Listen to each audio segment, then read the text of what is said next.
Asking your employer for a raise can seem a bit stressful when you don't know how to go about it. But if you're somebody that's been diligent and competent in your career field, there may be an opportunity for you to get a pay increase if you simply ask for it. Coming up, I got 5 steps that'll help you approach your boss correctly when you want to ask for a raise. And who knows, at the end, if you follow the steps, you could find yourself in a situation with a significant pay increase. Stick around. Get a jump on your fresh start. Time to get your money right. What's up, everybody? This is Samuel with Fresh Start, where we help you get your money right. Sometimes you can work for a company for years, and if you don't speak up, they may not increase your income. You could be 10 years making the same $50,000, not because you're not worth more, but simply because you don't speak up. In this video, I want to give you 5 steps that will help you correctly, in my opinion, approach your boss and ask for a raise. Step number 1, be humble. The company that you're working for has helped provide for you and your family. You never want to approach a situation demanding anything. I know for me, when someone asks me something politely, gently, humbly, sure, I'll try my best to help. But if you come to me wanting something and demanding that it be your way, it's not going to work well with me. And I would imagine it won't work well with you. You appreciate people when they approach you politely, gently, respectfully, right? So if you're asking for a raise, or if you're having these thoughts of you want to approach your manager and ask for a pay increase, start humbly. Approach the situation peacefully, pleasantly, with gratitude. Start by saying thank you, that you appreciate where you are. Because think about it, if you're asking for a raise, that means that if they agree to this raise, there's a great chance that you will stay with the company. So there is something about the company that is compelling you to stay. You're just simply asking for a pay increase. Start by being humble. Step number 2, be honest with your assessment of your work ethic. Many times we want pay increases or we want more money simply because your boss is not going to give you a pay increase because you decided to send your child to private school and need more money. Your boss is not going to give you a pay increase because you want to buy a particular house. Companies think about their bottom line, and you got to be honest with the assessment of your work. Are you even worthy of this conversation? So you got to ask yourself, do I give my best effort every day, or do I just simply work hard when my manager is watching? One of my driving factors is my faith. And there's a scripture that really sticks to me, and I think about it when I'm working. It's Colossians chapter 3, verse 23. And it reads, "Whatever you do, work heartily as unto the Lord and not unto man." And how I interpret that is, when I'm working, I'm not working just to get a paycheck. I'm not working to impress my manager or to impress a boss. I'm working as if God himself is watching me, because he really is. And I want to please him with my efforts. I want to please him with my work. So you got to be honest with yourself. Am I first giving my best effort in my current role? I heard someone say one time, your raise is effective when you are. You got to be effective. You got to put in the work. You can't come to work and mail it in every day and expect somebody to give you more money. Doesn't work that way.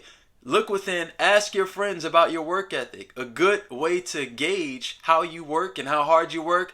Maybe some of your coworkers that are honest with you. Ask them if you're honest friends. How am I? How is my work ethic? Do you see me as a hardworking person? That's a good place to start before you even approach your boss about any type of pay increase. Step number 3, timing is everything. You want to make sure you understand or have at least a general understanding of the financial strength of your company. If your company just laid off 20 people in the department, it may not be the best timing to go ask for a raise. Your manager might even be stressed. So try to be an observant individual. Don't just think about your wallet and what's coming out and what you want coming in your account.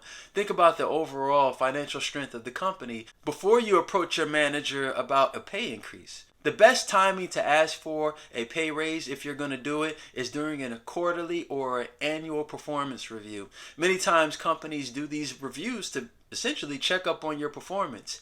And it's so important for you to know and to be able to quantify your success. You can't just go and say, hey, I worked really hard, I gave it my best. That's not going to work. What you got to do is be able to quantify your success. I remember going into meetings and I would say, hey, I increased our team's sales 50% over the last 6 months. That's what I mean by quantifying. You got to have facts. You can't just walk into the conversation talking about what you feel. You got to come with some hardcore facts and be able to quantify your success. Timing is everything. You want to be able to ask on a high note. You don't want to ask for a pay increase when you got written up 2 weeks ago for insubordination. That's not going to work. Step number 4, you want to learn the salary range of your job, right? So if you're a teacher and you're making maybe $50,000 a year teaching middle school, you can't go and ask your boss to double your pay. I mean, you can, but he's going to look at you like you're crazy. With every position, with every role, there's a marketplace value attached to that role. So you want to do some research to determine what's the marketplace value for my position. That's extremely important because that's going to help you determine the salary range or the figure from a percentage standpoint that you would ask your boss for the raise. I read recently that 3% is generous and kind of customary, but you can go higher than that, 5, 10%. There's no set standard percentage to ask for or a standard pay increase to ask for. You just want it to be something reasonable. And in order to determine if something is reasonable, you got to have a gauge of what the salary ranges are for your position. Now, one of the things that I've done in the past is I always ask for more than what I would be happy with. Just in case what I'm asking for is not met, we can kind of meet in the middle ground or closer to my figure. I'll give an example. Let's say your salary is $50,000 and you feel like a $55,000 salary for your position will make you happy at that time where you are in that career path.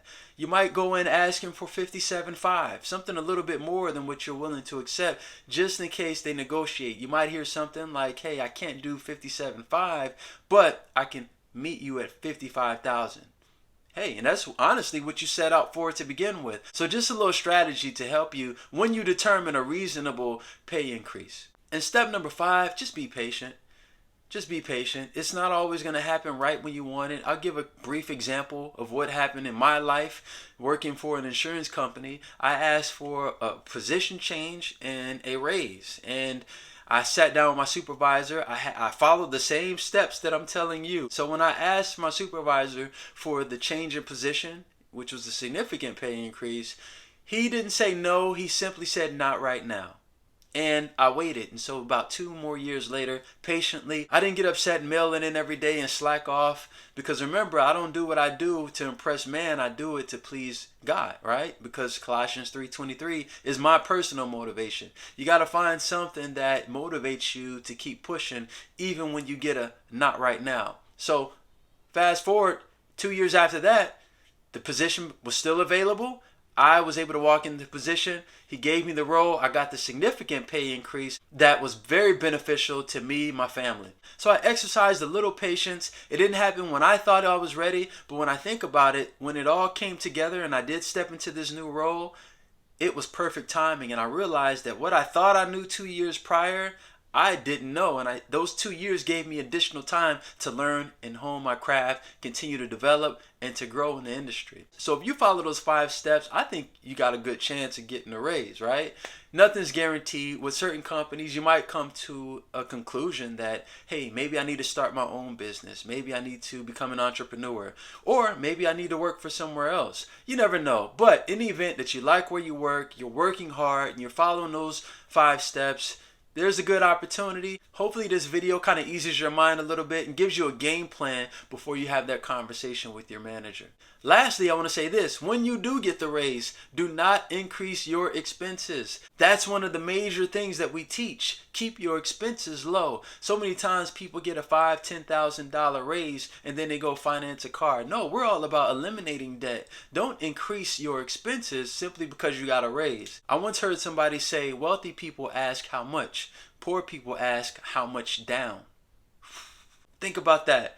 The spirit behind that statement is wealthy people come in with a mindset of buying things that they can afford. Thanks for tuning in. When you get that raise, let me know in the comments section about your success story. I'll send you my Cash App too. Keep tuning in. We got more helpful content at Fresh Start where we help you get your money right.